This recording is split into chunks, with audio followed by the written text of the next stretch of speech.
ಮತ್ತು ಮುಖ್ಯವಾಗಿ ನೋಡಿ ಐದನೇ ಮನೆ ಅಂತ ಹೇಳಿದ್ರೆ ಗುರು 5ನೇ ಮನೆ ಅಂದರೆ ಕಟಕ ರಾಶಿ ಚಂದ್ರನ ಒಂದು ಮನೆ ಆಗಿರುತ್ತೆ. ಈ 5ನೇ ಮನೆಯಿಂದ 9ನೇ ದೃಷ್ಟಿ ಬೀಳೋದ್ರಿಂದ ಖಂಡಿತವಾಗ್ಲೂ ಮೀನ ರಾಶಿಯವ್ರಿಗೆ ತುಂಬ ಸಂಕಷ್ಟದಲ್ಲಿರೋರು ಎಲ್ಲ ಒಂದು ಕಡೆ ಇವಾಗ ಎಲ್ಲೋ ಬೀಳ್ತಾ ಇರೋರಿಗೆ ಹುಲ್ಲು ಕಡ್ಡಿ ಸಿಕ್ತಂಗೆ ಯಾವುದೋ ಒಂದು ಕಡ್ಡಿ ಸಿಕ್ತಂಗೆ ಇವಾಗ ಹೇಳಿದ್ನಲ್ಲ ಮೀನು ಎಲ್ಲಿ ನೀರಿಂದ ಈಚೆ ಬಿದ್ದು ಒದ್ದಾಡ್ತಿರುತ್ತೋ ಎಲ್ಲೋ ಒಂದು ತೊಟ್ಟು ನೀರು ಸಿಕ್ಕಿದ್ರೂ ಅದ್ರ ಜೀವ ಉಳಿಯುತ್ತೆ ಅನ್ನೋ ಸ್ಟೇಜಲ್ಲಿ ಇರೋರಿಗಂತೂ ತುಂಬ ಒಳ್ಳೆಯ ಸಮಯ ಆಗಿರುತ್ತೆ.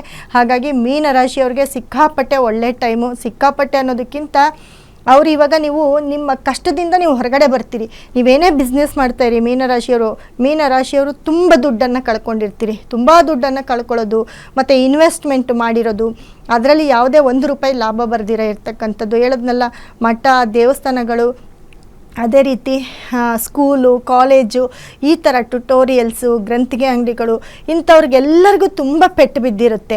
ಅವರೆಲ್ಲರೂ ಕೂಡ ಈ ಒಂದು ಗುರುವಿನ ಬದಲಾವಣೆಯಿಂದ ತುಂಬ ಚೆನ್ನಾಗಿ ಇಂಪ್ರೂವ್ಮೆಂಟ್ ಆಗ್ತೀರಿ. ಯಾಕಂತಂದರೆ ನೋಡಿ 10ನೇ ಮನೆ ಅಂತ ಬಂದಾಗ ಕೆಲಸ ಧನಸ್ಸು ರಾಶಿಗೆ ಕೂಡ ಗುರುವಿನ ದೃಷ್ಟಿ ಬೀಳ್ತಾ ಹೋಗುತ್ತೆ. ಅದೇ ರೀತಿ 10ನೇವನಾಗಿ ಗುರು ರಾಶಿಯಾಧಿಪತಿಯಾಗಿ 10ನೇವನಾಗಿ ಅವನು 5ನೇ ಮನೆ ಕಟಕ ರಾಶಿಗೆ ಬಂದಾಗ ಅಲ್ಲಿ ರಾಶಿಯಿಂದ 7ನೇ ಮನೆ ಅಂತಂದರೆ 7ನೇ ದೃಷ್ಟಿ ಮಕರ ರಾಶಿಗೆ ಬಿದ್ದು ಅಂತಂದರೆ ಮೀನ ರಾಶಿಗೆ 11ನೇ ಮನೆಗೆ ಅಲ್ಲಿ ಶನಿ ಮನೆ ಅಲ್ಲೂ ಕೂಡ 7ನೇ ದೃಷ್ಟಿ ಕೊಡ್ತಾನೆ. ಮತ್ತು ಅಲ್ಲಿಂದ ಮೀನ ರಾಶಿಗೆ 9ನೇ ದೃಷ್ಟಿಯನ್ನು ಕೊಡ್ತಾನೆ. ಅವಾಗೇನಾಗುತ್ತೆ, ಈ ಶನಿ ಇರೋ ಜಾಗಕ್ಕೂ ತನ್ನ ಸ್ವಂತ ಮನೆಗೂ ಕೂಡ ಗುರುವಿನ 2 ದೃಷ್ಟಿ ಬೀಳ್ತಾ ಹೋಗುತ್ತೆ.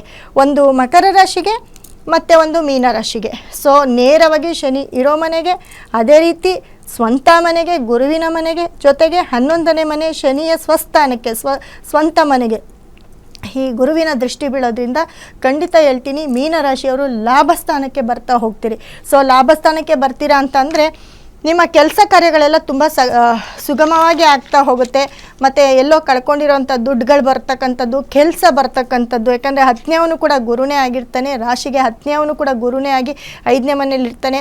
ನೋಡಿ, ನಿಮ್ಮ ಮನೆ ತಗೊಳ್ಳೋದು ಅಥವಾ ರೆಂಟೆಡ್ ಹೌಸಲ್ಲಿದ್ದರೆ ಒಂದು ಹೊಸ ಮನೆಗೆ ಮನೆ ಬದಲಾಯಿಸೋವಂಥದ್ದು ಮತ್ತು ಫ್ರೆಂಡ್ಶಿಪ್ ಅಂತ ಬಂದಾಗ ನೋಡಿ ಎಲ್ಲೋ ಒಂದು ಕಡೆ ಫ್ರೆಂಡ್ಸ್ ಬಂದು ನಿಮಗೆ ಹೆಲ್ಪ್ ಮಾಡ್ತಕ್ಕಂಥದ್ದು ಅಥವಾ ಫ್ರೆಂಡ್ಶಿಪ್ನ ಬದಲಾಯಿಸ್ತಕ್ಕಂಥದ್ದು ಮತ್ತು ಲೋನು ಸಾಲ ಏನೆಲ್ಲ ಮಾಡ್ಕೊಂಡಿರ್ತೀರ ಅವ್ರಿಗೆಲ್ಲ ಲೋನು ಸಾಲ ತೀರಿಸೋವಂಥ ಸಮಯ ಅಂದರೆ ನೀವು ಮಾಡೋ ಉದ್ಯೋಗದಲ್ಲಿ ನಿಮಗೆ ಲಾಭದಾಯಕನಾಗಿ ನೋಡ್ತಾ ಹೋಗ್ತಾನೆ. ಅಥವಾ ನೀವು ಮಾಡೋದು ಅಥವಾ ನೀವು ಯಾರಿಗಾದ್ರೂ ಪ್ರಾಪರ್ಟಿ ಸೇಲ್ ಮಾಡಿದ್ರು ಕೂಡ ಅಲ್ಲೂ ಕೂಡ ನಿಮ್ಮ ಲಾಭವನ್ನು ಕಾಣ್ತಾ ಹೋಗ್ತೀರಿ. ಯಾಕಪ್ಪ ಅಂತಂದರೆ ಸ್ವಲ್ಪ ಅಡ್ವಾನ್ಸ್ ತೊಗೊಂಡಿರ್ತೀರಿ. ಯಾಕಂದರೆ ಮೀನರಾಶಿಯವರು ತುಂಬ ಸಂಕಷ್ಟದಲ್ಲಿದ್ದರು.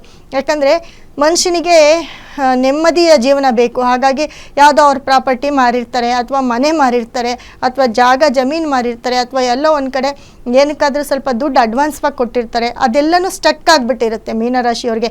ಆ ಎಲ್ಲ ಕೆಲಸನೂ ಇವಾಗ ಸರಾಗವಾಗಿ ಆಗ್ತಾ ಹೋಗುತ್ತೆ. ಅಂದರೆ ಪ್ರಾಪರ್ಟಿ ಮನೆಗಳನ್ನ ಸೇಲ್ ಮಾಡ್ತಕ್ಕಂಥದ್ದು, ಮನೆ ಬದಲಾಯಿಸ್ತಕ್ಕಂಥದ್ದು, ಸೈಟ್ ಏನಾದರೂ ನೋಡಿದರೆ ಸೈಟ್ಗೆ ಅರ್ಧಂಬರ್ಧ ಕೊಟ್ಟು ರಿಜಿಸ್ಟರ್ ಮಾಡ್ಕೊಳ್ದಿರ ನಿಂತ್ಕೊಳ್ಳೋವಂಥದ್ದು ಇದೆಲ್ಲವೂ ಕೂಡ ಮೀನರಾಶಿಯವರಿಗೆ ಫುಲ್ಫಿಲ್ ಆಗುತ್ತೆ. ಅಂದರೆ ಅರ್ಧಕ್ಕೆ ಆಗಿರೋಂಥ ಕೆಲಸಗಳು ಸರಾಗವಾಗಿ ಫುಲ್ ಆಗ್ತಾ ಹೋಗುತ್ತೆ.